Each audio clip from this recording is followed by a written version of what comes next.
तो मेरे साथ शो में बात करने के लिए मौजूद है हमारी बहुत ही प्यारी सलमा हसन। मेरे साथ मौजूद हैं डॉक्टर कुलसूम हैदर जो कि मेंटल हेल्थ कोच भी हैं, डॉक्टर बतूल अशरफ जो कि डर्मेटोलॉजिस्ट है, मेरे साथ मौजूद है फातिमा आगा स्पिरिचुअल हीलर हैं, और साथ में नौरीन मेरे साथ मौजूद है जनाब पेरेंटिंग काउंसलर है।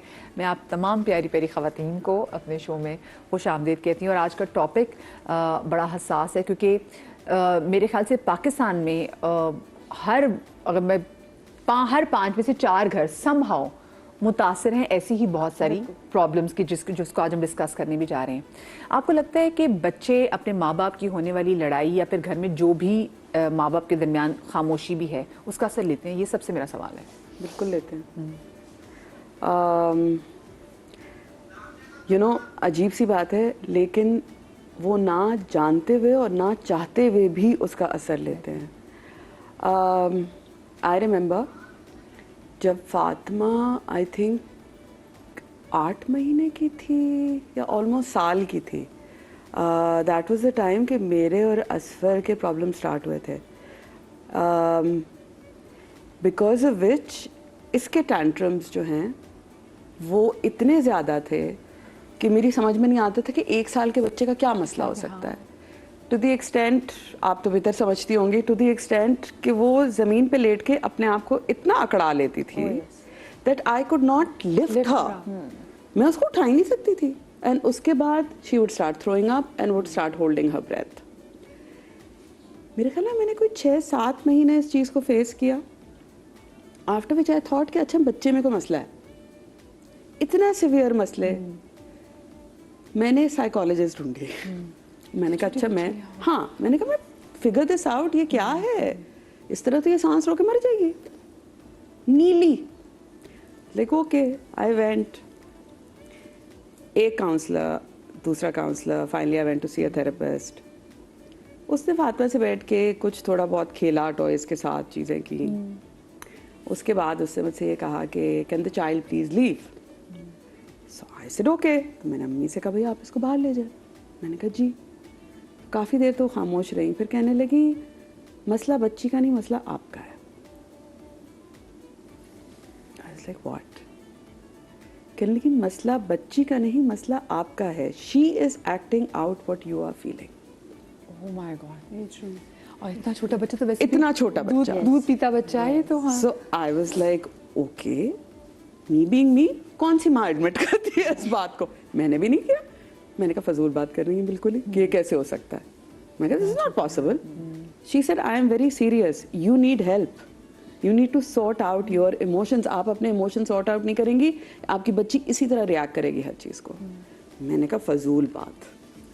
जब वो बढ़ता चला गया Madiha, and it came to a point where ये मेरे कंट्रोल से निकलती गई, तब मुझे एहसास हुआ कि नहीं, शायद ये बात सही थी।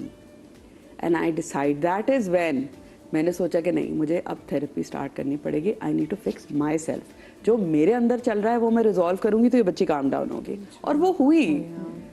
सो ये कहना कि बच्चों पे तो असर हमारे ना चाहते हुए ना जानते हुए भी होता है, चाहे हम उनके सामने कुछ कर रहे हो या ना कर रहे हो।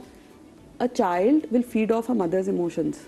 और इतना जब छोटा बच्चा होता है ना, तो जो माँ की लिटरली हार्ट बीट के साथ जो सो रहा होता है ना सीने से लग के, तो वो आपकी हार्ट बीट के उतार चढ़ाव को भी बच्चा समझता है। आई थिंक अभी इसके लिए कहते हैं ना कि जब बच्चा छोटा होता है, so you should give a lot of skin to the child, because वो आपकी इवन जब उसको सर्दी भी लग रही होती है तो वो आपका बॉडी टेम्परेचर एब्जॉर्ब करता है बच्चा। So I think it's fair to say कि आपकी सुबह से लेकर रात तक अगर आप एक ही टोन में बच्चे से बात करोगी ना, तो रात तक उसका भी टोन जो है वो चेंज होगा। माँ अगर खुश होगी तो एंड ऑफ द डे बच्चा भी खुश होगा। हाँ, लेकिन बच्चा पकड़ता है अगर माँ गमगीन हो तो। हाँ, but developmental point of view से ब्रेन जो है, हर रोज़ बच्चे के ब्रेन में 700 नए कनेक्शंस बन रहे हैं इन्फेंट के। सो जब वो रात को सो रहा है तो एक नई factory, so many factories are operating in the brain, और उसमें बच्चा जो है वो जो पहली उसकी जो ताल्लुक़ है माँ से, केयर गिवर से, वो फेशियल एक्सप्रेशन के थ्रू है। वो स्माइल पास करता है, आंखों से वो मैसेज बच्चा देता है, माँ का मैसेज वो लेता है। It's called non verbal communication.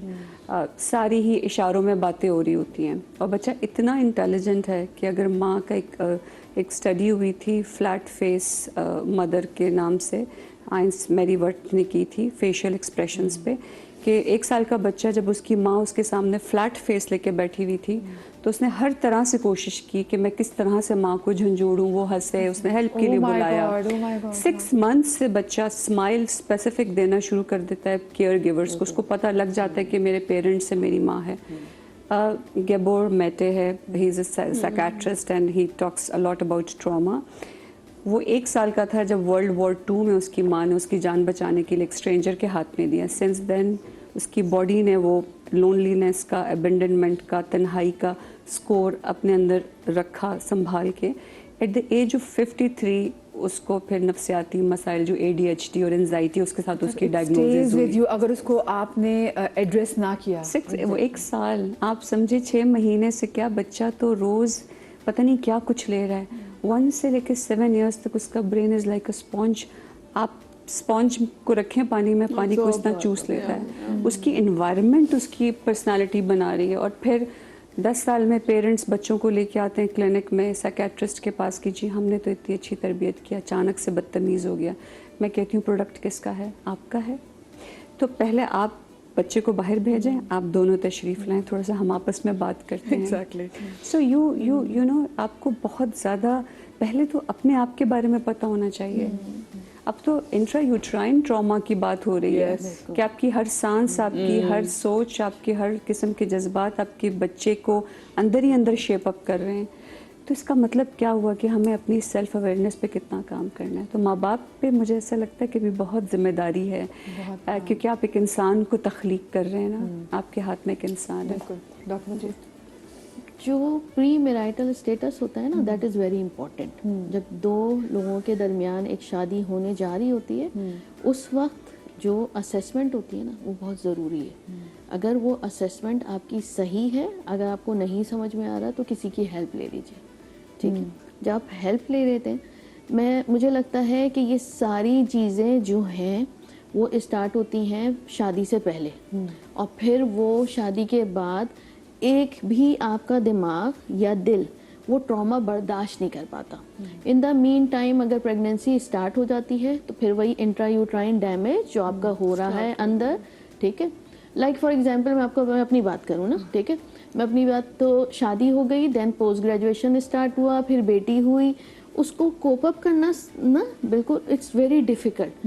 अगर इन लॉज जो हैं वो अंडरस्टैंड कर रहे हैं और वो they have given me free hand, उसके बाद हस्बैंड उस लेवल पे नहीं है या उनको वो नहीं है, फिर वो अगर वो दे रहे हैं तो आपका जो सराउंड है, तो एवरीथिंग कांट बी परफेक्ट ना। तो मेरी बॉडी में इतनी, या मेरे अंदर इमोशनली फिजिकली इतनी ताकत होनी चाहिए कि मैं उन चीज़ों को बेयर कर सकूं। बेयर करने का मतलब ये नहीं है कि मैं इतना सोचूं कि जो वूम में मेरे बच्चा पल रहा है वो इफेक्टेड हो, ठीक है ना। तो इमोशनली स्ट्रांग होना बहुत ज़रूरी होता है। इमोशनली स्ट्रांग होने के लिए एंड फिजिकली स्ट्रांग होने, तो प्रेगनेंसी से पहले you should be physically strong, ठीक है। ये जो छोटे छोटे ट्रॉमा होते हैं ये सॉर्ट आउट हो सकते हैं। ये मैं हर उस बच्ची को कहती हूँ जो मेरे पास आ रही होती हूँ, मैं कहती हूँ देखो you should be very physically strong. छोटी छोटी चीज़ें, मिसअंडरस्टैंडिंग्स हर किसी की उसमें होती हैं, लेकिन to bear it and to cope up with, और मेंटली उसको कैसे जो है लेकर चलना है, दैट इज़ वेरी इंपॉर्टेंट। ताकि बच्चा जो है जो इस दुनिया में आए या उसके बाद जो आ गया है, आपको इतनी नॉलेज हो कि मैंने कहाँ पे हेल्प लेनी है। फिजिकल स्ट्रांग होने का मतलब ये है कि जहाँ प्रेगनेंसी स्टार्ट होती है लड़कियां खाना छोड़ देती हैं, ना फॉलिक एसिड का यूज़ है, ना बी कॉम्प्लेक्स का यूज़ है। ये चीज़ें आपकी बॉडी के लिए इम्पोर्टेंट होती हैं। अच्छा, कुछ सारा यहाँ से शुरू आपने कर देनी है कि बच्चे से बिल्कुल, ये is before marriage, is before marriage, ठीक है। फिर आप एक जो है उस इन्वायरमेंट में जाने, बीइंग मतलब गर्ल, आप उस जहाँ आपको नहीं मालूम कि सामने वाले का इंटरेक्शन मेरे साथ कैसा होगा। आप एक पूरी फैमिली में जा रहे हैं, आप सिर्फ हस्बैंड से नहीं शादी हो रही है आपकी ना, तो आपको उस पूरी सराउंडिंग के लिए शुड बी फिजिकली स्ट्रांग। जब आप फिजिकली स्ट्रांग होंगे तब आपका दिमाग बहुत अच्छा होगा। वो क्या होगा कि आपको नए नए आइडियाज देगा कि इसको मैंने इमोशनली ऐसे डील करना है, इनको ऐसे करना है। 2-4 बातों में आपको समझ में आ जाएगी, अच्छा इनका ये लेवल है ये। तो वो दिमाग आपको जब डिफरेंट राय देगा ना, उस राय के लिए आपको अंदर से मजबूत होना जरूरी है। बहुत जरूरी है। बहुत इम्पोर्टेंट मेल्स के लिए भी जरूरी है। बिल्कुल, बच्चे यही मैं कहने देखिए वाली हम माँ को ही हर चीज में वो नहीं, करते हैं, बट एक दोनों बच्चे के की साथ नश्वनुमा तो पूरे घर का काम है। केयर गिवर का नाम दिया गया है कि वो आपकी शख्सियत को ये तख्लीक बात मेरे ख्याल से बंदों के लिए सुनना जो है ना वो बहुत ज्यादा जरूरी है, क्योंकि अक्सर खवातीन अपनी पूरी प्रेगनेंसी जो है ना वो अकेले गुजार देते हैं। बंदे को भी लग रहा होता है कि चलो अभी तो तुम कर लो, जब पैदा हो जाएगा ना, जब क्योंकि जब तक कहते हैं एंड प्रोडक्ट सामने ना आ जाए ना, तब तक उसकी भी कोई फिनिशिंग वो जो डेवलप नहीं होती। प्रेगनेंसी के दौरान अगर बच्चा पेट पे हाथ रख के बात करे तो बच्चा मूव करता है। That's so natural. तो आपको पीरियड इतना खूबसूरत गुजारना चाहिए कि आपकी पूरी कोशिश हो। देखिए that's the only communication is the energy. हम एनर्जी में रह रहे हैं ना, वी जस्ट पास ऑन। हम जब कमरे में दाखिल होते हैं तो सबसे पहले अपनी एनर्जी लेके आ रहे होते हैं। That's the medium of connection. तो आप पूरे घर वालों का जो रोल है ना, that is very important. Husband and, और वो ये बात करी थी, मुझे ऐसा लग रहा था कि फीमेल्स को खूब वेपनाइज होके जाना चाहिए शादी में। मतलब मेंटली मुझे ये लगता है कि इस वक्त हमने बस शादी को बहुत रोमांटिसाइज कर लिया है। हाँ, ये सारा फिल्म हमें लग रहा होता है कि पता बस नहीं ये है कि इधर से लव हुआ उधर से लव हुआ, लेकिन दोनों साइड से आप फिजिकल मेंटल स्ट्रॉन्ग बीइंग जो होना होता है ना, वो जो है वो बहुत इम्पोर्टेंट है। और ये लड़के और आज के दौर के खास तौर पर समझने की बहुत जरूरत है। It's a very good topic जो हमने स्टार्ट किया। It's a very good topic. और पहले करानी चाहिए काउंसलिंग, पहले करानी चाहिए काउंसलिंग। ये सुटेबिलिटी देखनी शादी से पहले। आपस में हम कितनी बात करते हैं ना कि भाई देखिए हम तो शादी के फंक्शनों के पीछे लग जाते हैं ना कि हमने कपड़े कहाँ के पहनने हैं, हमारा मेन्यू क्या होना चाहिए, किस दिन आके कवाली पढ़नी है, कहाँ सनडाउन और होना है। अगले को पहले ये तैयार करके कहते हैं जिसके लिए आप जो रिलेशनशिप आप शुरू करने जा रहे हैं इसमें आपकी रिस्पॉन्सिबिलिटी क्या क्या है। वही मैं फातिमा आपसे भी जानना चाहूंगी कि अगर ये पूरे सिनेरियो में जो बच्चा जिससे इफेक्ट होता है हमारा। जी बिल्कुल, हदीस में आप सल्लल्लाहु अलैहि वसल्लम ने हमें बहुत ताकीद की है कि माँ की जो प्रेगनेंसी है उसके हर महीने में उसको क्या ग़िज़ा देनी है, उसको कौन सी सूरे पढ़ने हैं, उसको क्या सोच लानी है। यानी आपने सुना होगा ना, बड़ी हमारे घरों की बड़ियाँ बोलती हैं कि आप अच्छी सी तस्वीर लगा के रखें, लेकिन वो तो हम आउटर विजुअलाइजेशन कह रहे हैं ना, जो इनर विजुअलाइजेशंस हैं उसको हम आलमुल गैब कहते हैं कि ये आपका इनर अनसीन बातिनी रेल्म है। और कुरान में जो दुखान का वर्ड यूज हुआ है ना, the smoke, what is the smoke in your home, what are the alarm bells ringing in your home. तो उसके लिए अल्लाह ताला ने हमें पूरी हिदायत दी है कि तुम्हारा जो जिहादुन नफ्स है अंदर से, वो ही आपको बनाता है ना कि आप कौन है। तो जब दो लोग शादी करके आते हैं, नंबर वन हम बहुत सारे ऐसे हदीसों को देखते हैं जहाँ पर हमें ये सुन्नत मिलती है कि कंपैटिबिलिटी और खुशी होनी चाहिए हस्बैंड और वाइफ में। जैसे आपने कहा कि एनर्जी तो वो वाइब्स होती हैं ना कि एक कंपैटिबिलिटी है या नहीं। आपने फरमाया कि वो सिर्फ बंदे से शादी नहीं करी, हस्बैंड से नहीं करी, पूरी फैमिली से करी। तो साइकोलॉजी में फियर फैक्टर जो होता है कि हम पब्लिक स्पीकिंग से डरते हैं, हमारे फोबियाज होते हैं, उस लड़की के अंदर अगर इतना फियर है कि मैं इनको नहीं जानती, I am going into the unknown, एक फियर ऑफ द अननोन है। मेरे पास ऐसी बच्चियां आती हैं जिनसे मैं पूछती हूँ, वो कहती हैं हमारी शादी होने वाली है, ये मैं उनसे कहती हूँ अच्छा आपके होने वाले हस्बैंड कैसे। उनसे तो मैं मिली नहीं हूँ, उनको तो मैंने देखा ही नहीं है, वो तो मेरे अम्मी अब्बू चूज करें।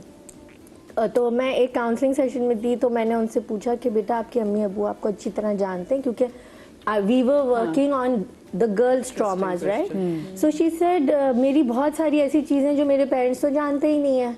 वो समझते हैं कि मैं ये हूँ क्योंकि मुझे उनके सामने अच्छा बनना पड़ता है। तो फ़र्ज़ करें मेरा लिबास ऐसा होता है, या मेरी ज़बान ऐसी होती है, या मेरी म्यूज़िक ऐसी होती है, लेकिन एक्चुअल में मैं ऐसी नहीं हूँ।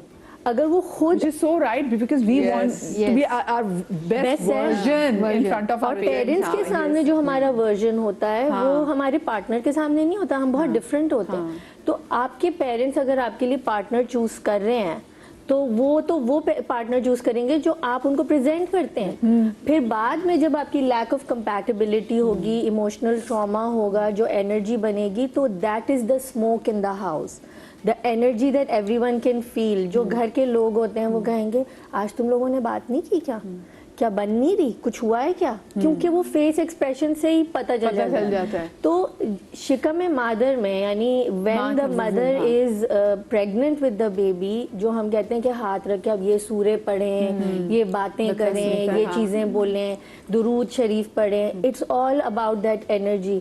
अब हम कुछ भी पढ़ लें, ठीक है, लेकिन अंदर से हम घुल रहे हैं, रो रहे हैं, गुस्से में, फिर वो एक्सप्लोजन्स होते हैं हमारे, फिर जोर की आवाज़ें होती हैं, वही आवाज़ें बच्चे वूम में सुन रहे होते हैं। तो जो हमारा अमिगडाला होता है, जो आपने कहा कि इतने सारे न्यूरल पाथवेज कॉन्स्टेंटली एवरीडे बन रहे हैं अंडर सो मच तो मैं ये इससे बात तो मेरे जहन में ये भी आ रही है कि आपको फिर ये सोचना चाहिए, मेरे ख्याल से कपल्स को भी बात करना चाहिए कि आपको बच्चा देन प्लान करना चाहिए, क्योंकि हमारे यहाँ हर चीज का हल बच्चा बता दिया जाता है। कंपैटिबिलिटी अच्छी नहीं है, बच्चा पैदा कर लो। अच्छा मियाँ जो है वो क्यों जरा नौकरी पे ध्यान नहीं दे रहा, बच्चा पैदा कर लो, इस पे जो जिम्मेदारी आ जाएगी, कमाने लग जाएगा। अच्छा उसके बाद एक बच्चा हो जाए और आपको लग रहा हो कि नहीं जी और तरह सिचुएशन खराब हो रही है, कोई बात नहीं, ऐसा करो एक और बच्चा पैदा कर लो और तो चीजें बेहतर हो जाएंगी, बच्चे हो जाएंगे ना, इंसान बच्चों में लग जाता है। तो ये भी जरा सवाल मेरा बनता है कि फिर अगर ऐसी सिचुएशन है कि दो बंदों में इतनी अच्छी भी चीजें जम नहीं रही और आप उस पर काम कर रहे हैं कंपैटिबिलिटी पे, then when should you have a child? आपको बच्चा का प्लान करना चाहिए। इस हवाले से बात करेंगे, लेकिन ब्रेक के बाद कहीं मजा आएगा।